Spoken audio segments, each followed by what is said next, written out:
Oh my goodness. Hello. Should I just introduce my dog this season? Nelson, come here. Come here. Come say hi. Come say hi. Hi. I was like always hiding Nelson in season 1 because he's a little disruptive. And as you can probably hear from the microphone, the sound of his breath. But this is Nelson. He's a 3-year-old sheepadoodle and he's my roommate and I'm his mom.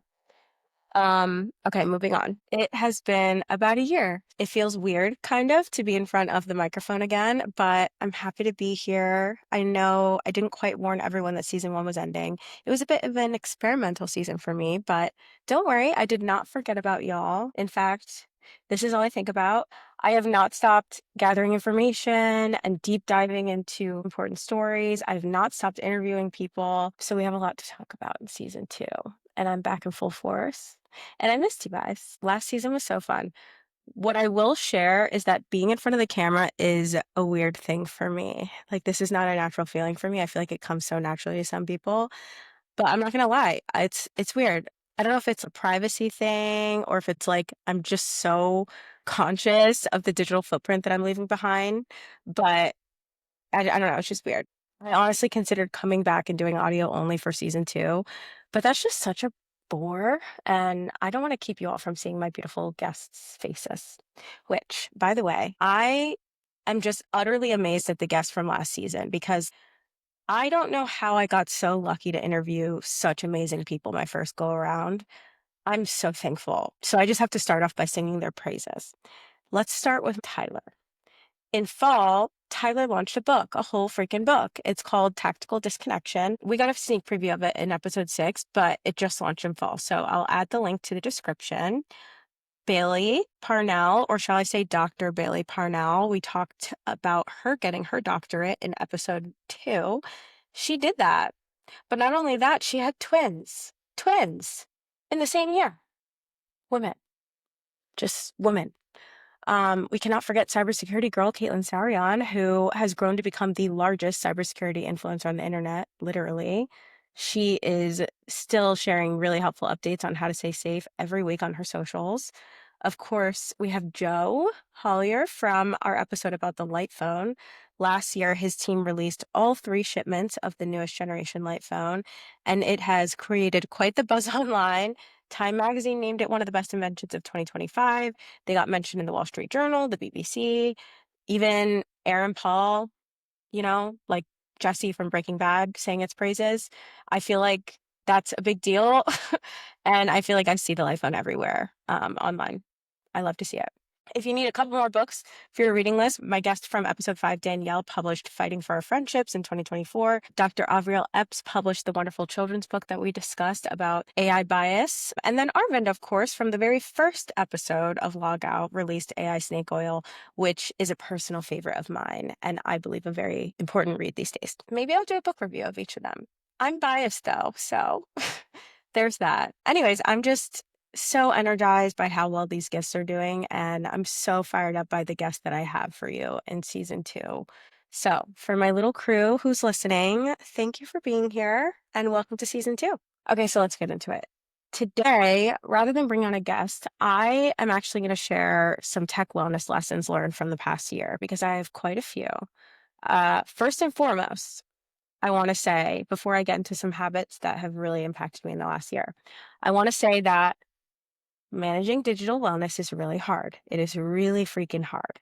And I just want to acknowledge that because I sometimes hear consumers being blamed for their screen time issues and their data privacy vulnerabilities and whatnot. And I just have to say, I think that's bullshit. Yeah, I'm cussing in season 2 because the more I learn, the more upset I tend to get. And I just don't think that I can listen to another creator or company or whomever tell people that they are lazy or irresponsible or unmotivated when big tech has very directly created this issue for us. That is the reality of the situation. These companies have hired very smart people who we will talk to in season 2, by the way, to deliberately hack our brains the way our brains are supposed to be. Like we're doing what we're supposed to do as humans with our brains. They're exploiting that. And they're getting our money, our attention, and our data. Sorry, like someone has to say it. I just think for them to use human psychology and neuroscience to exploit us and then turn around and point the finger at us is very disingenuous. So I want to say that because I really do believe that blaming consumers for the problems that we're all experiencing is basically equivalent to blaming consumers for the climate crisis. It's just not it. People reach out to me after season one with their thoughts and some of the guilt that they're having. And almost everyone is struggling too. If you feel this way, you're not some less intelligent or less resilient adult for that being the case. This is the state of the world right now. I also noticed that there have been a lot of pieces of advice being thrown around right now. I think some of it's helpful, but I think some of it's too generic and some of it is a money grab. And a lot of it is just straight up bad advice, honestly. There's a lot of noise. So I'm treating myself as a little hamster. I'm truly trying everything. I don't think I could even write down all of the different tactics and silly little habits that I have attempted. What I will say is I have wasted quite a bit of money on so-called digital wellness products, and I really don't want other people to do that. But today I want to focus on 3 habits that actually have made a big difference for me, at least in the past year. None of them cost money, but I believe that these are foundations in my life that have really allowed me to move forward in my digital wellness journey. Okay, so first habit, and this is a really important one, the phone and the bedroom do not mix. The phone and the bedroom do not mix at any point in the day. You know this already, but I have to reiterate it because it's huge.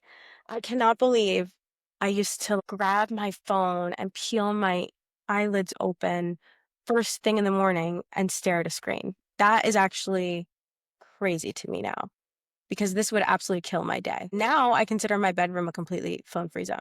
I keep my smartphone in my kitchen at night, and this allows me to enact the 30-minute rule, which is the first and last 30 minutes of my day are completely screen-free. No phone, no TV, no laptop. I will have none of it. I know some people like to fall asleep to the TV or whatever. I don't.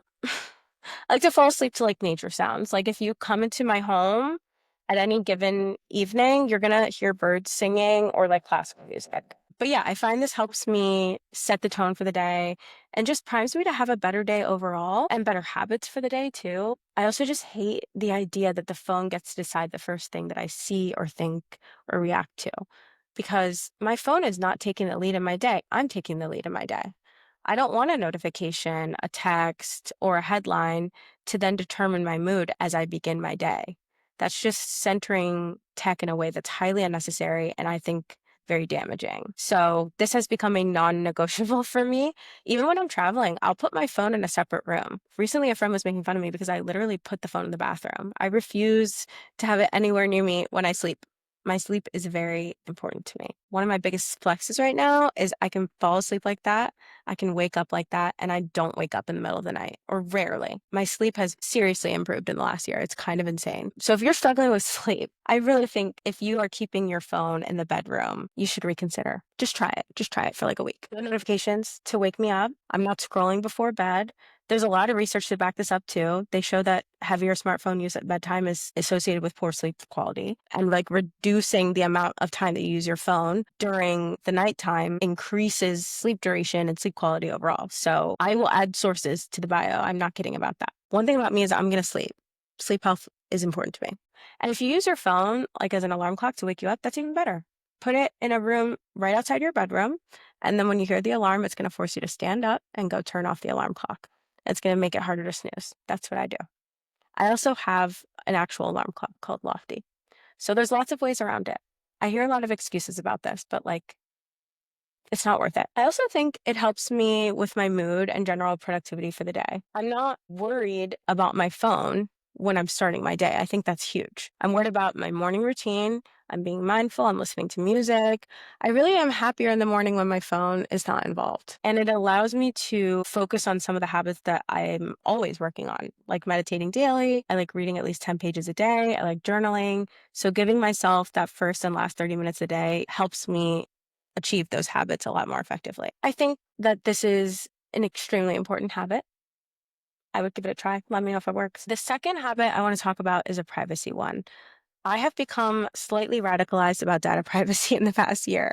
This is the hill that I die on at parties. I think it's really important. I think privacy is luxury. And so over the past year, something I've been practicing is just making my default no. my default is to say no. And what I mean by that is I think the context for how often big tech or little tech asks us for information or to approve something or to consent to something has become so severe that the default just needs to be no.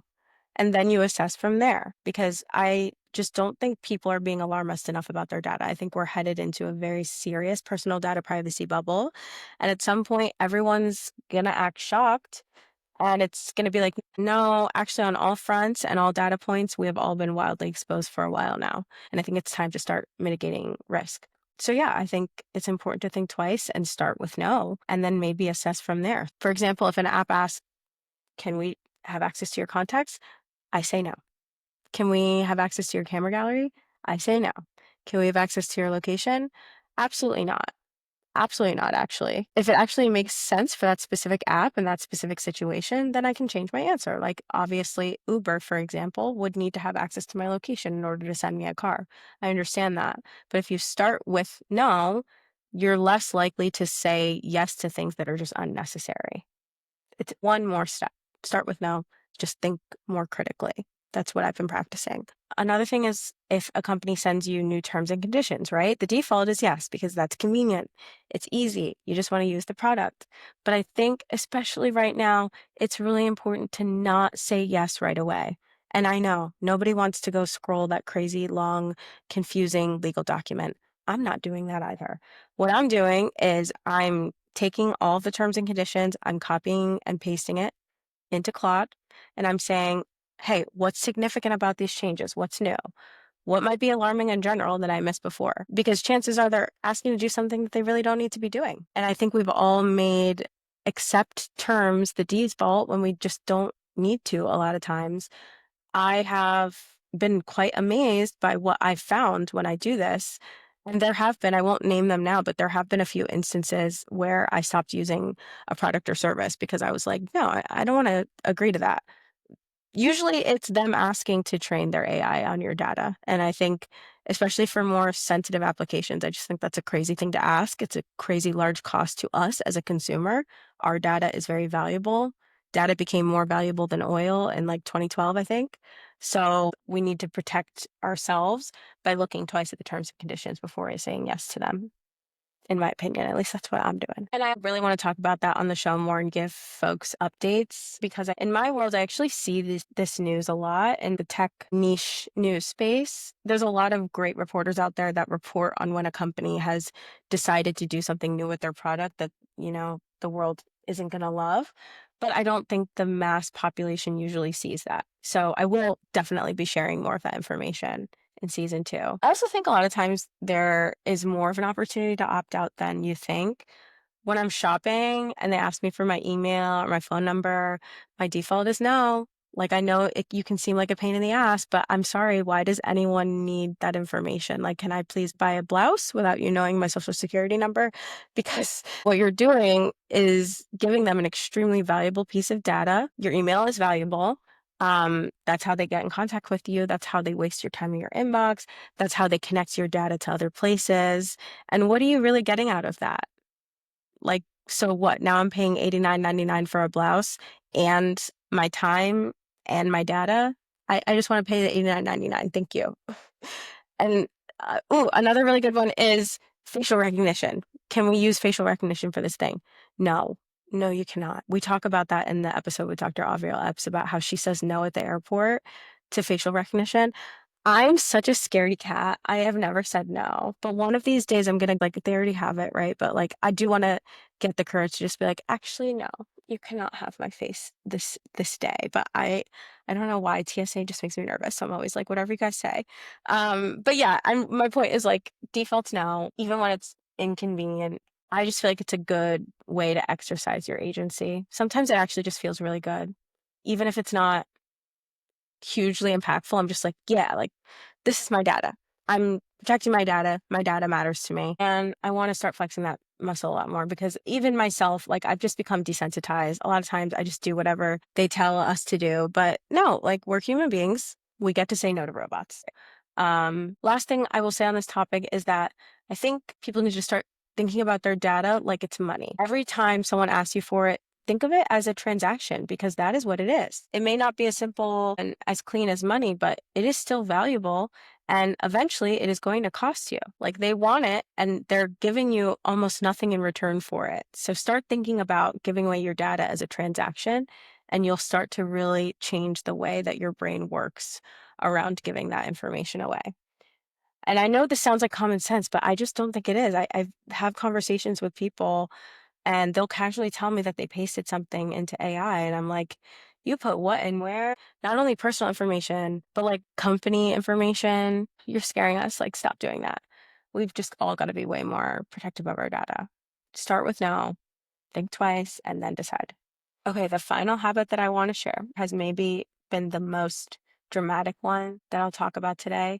And that is that I've completely changed how I consume the news. And it has done wonders for me. Something that I've struggled with since college is that when I consume the news, it causes a lot of anxiety for me. Oh my God, the news stressed me out, y'all. And I know I'm not the only one. I want to stay informed, but I want to protect my mental health at the same time. And I've just had a really hard time doing that. It's just been this constant problem, and I think it's just gotten worse and worse than I ever thought that it can get.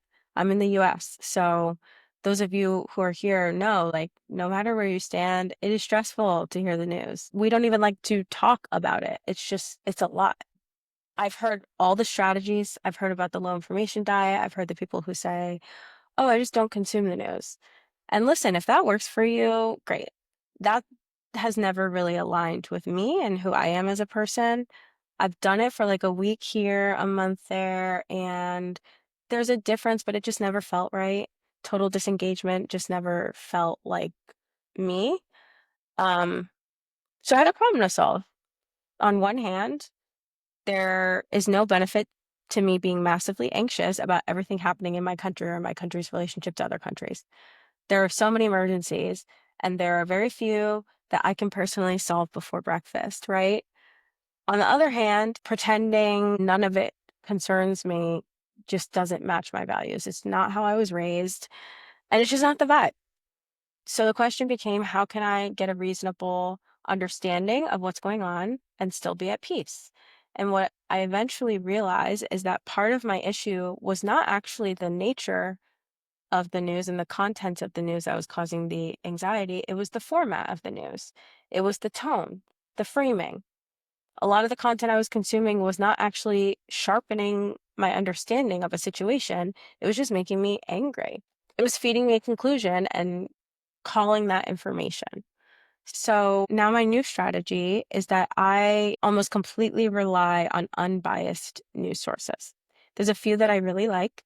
There's more than I ever realized. And yeah, I completely rely on them. Even my social media algorithms have kind of figured out that I'm not really interested in the infotainment as much. So I'm getting a lot less of that. And I'm telling you, in some of the most stressful and tumultuous and dark times for my country and other countries, I've never felt more at peace with my relationship to the news, honestly. I'm not at peace with what's happening. I want to be very clear about that. But I'm at peace with my relationship to the news, or at least more at peace than I ever have been before. And this is just like, for anyone who knows me personally, this is huge. This is a completely new thing for me, truly. So here's what that looks like. I have a few different apps with neutral news bias sources, and they'll give you the news, but they'll also tell you headlines from other news sources, the more biased news sources. So you can kind of see what people are seeing, which is also really impactful, especially if you're going to be maybe talking about this with people who share a different point of view, because it's like you're getting a landscape of the different echo chambers happening. I cannot express how powerful that is. I try to do it in late morning or lunchtime, earlier in the day. I don't do much news at night. And then I'll just supplement with the news as I go about the day. I also have a daily podcast. It's a 10-minute daily podcast during the weekday with unbiased reporting of like major news only, but unbiased and gives you the quick rundown. So I love that. And it's worth acknowledging, I don't know if anything can be perfectly unbiased, but it's unbiased enough that I genuinely do not know the leanings of the journalists or the podcast hosts reporting on it. And I think that says a lot these days, because now when I consume it, it feels much more informed and less manipulative. It feels more like reading the newspaper that everyone else is reading rather than being handed prepackaged emotional experience and told its analysis. And you know what? I think this practice has actually made me more discerning, not less passionate. I'm not neutral when it comes to world issues. I have opinions and I care. But I think actually, if you really care, not to sound informed at the happy hour or messily debate with a friend, but if you really care about the issues, then you should really care about the neutral facts, because these biased news sources are dressing up half-truths and emotional phrases as facts. And I do not think that's right. I think it's very disingenuous. And I mean that for the right and the left and everyone in between. Assuming everyone is trying at some level to be a good person, you want your convictions and your opinions to be grounded in something a little sturdier than infotainment, I would assume. I think it's not very honorable of these news sources to feed you outrage and then call it understanding. Not to be dramatic, but I actually think it's a little insulting for a news source to deny you the full story and then tell you how to feel. Because chances are, if you're listening to this podcast, you're fairly intelligent. You know things. You can connect dots. You can make your own opinions and your own decisions about a piece of news. We're not all going to come to the same conclusions and have the same feelings about it. That's not the point of unbiased news sources. I just think having a news source tell you that you're angry or tell you that you're sad or tell you that you're happy about something is unnecessary, because you have a brain and you don't need someone to tell you how to feel. You need the facts so that you can then figure out how you feel about something or your opinion on something. So yeah, this is my hot take currently. I'm just very done with news that comes with crazy levels of bias. And that, I'm sorry, it does include the like humorous political podcast or like show, or like the dramatic social media roundups. I'm just not into it. If you're doing the most and you're bordering on misinformation, I'm out. I'm out. If you're interested in checking out my favorite unbiased news sources, I will also throw those into the description. But yeah, those are 3 of the biggest habits that I think have changed my life over the past year, truly. They're not flashy, they're not trendy, but they cost you nothing, and I think they're genuinely effective. So let me know if you try any. Let me know if you have any favorites so we can share with the class. All right, I'm getting off my soapbox for today. That's all I got. But I'm happy to be back, and I'm happy you're here with me. I'll see you in episode 2. One quick thing before you go. I'm never going to tell you to never miss an episode or watch every second of my content. You should be intentional about what and how much you consume. But if you liked this episode, you should subscribe. That way you'll get a notification every time I post, and you can make a game time decision from there. I just don't want you to miss anything good. You can find us on Spotify, Apple Podcasts, Amazon Music, YouTube, or wherever you listen. Thanks for listening. See you next week.